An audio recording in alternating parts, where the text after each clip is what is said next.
कालच्या व्हिडिओमध्ये पाहिल्याप्रमाणे शेतकरी सुगड पूजनाच्या माध्यमातून आपले नवीन आलेले धान्य देवाला अर्पण करून आपला आनंद व्यक्त करतात.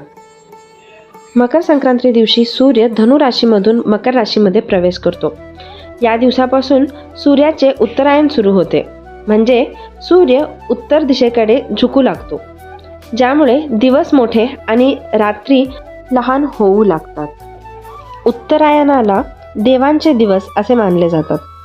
याच काळात स्वर्गाचे द्वारही उघडले असतात अशी श्रद्धा आहे.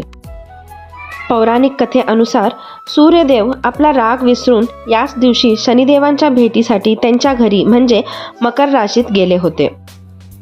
त्याचप्रमाणे तिळगुळ घ्या गोड गोड बोला असे म्हणत एकमेकांमधील जुने मतभेद विसरून नात्याच्यात गोडवा निर्माण व्हावा अशा संदेशाने हा सण साजरा केला जातो.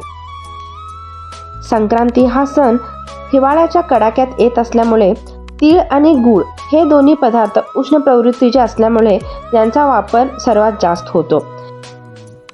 विवाहित स्त्रिया एकमेकांना हळदी कुंकू लावून घरोपयोगी वस्तूंचा वाण देतात.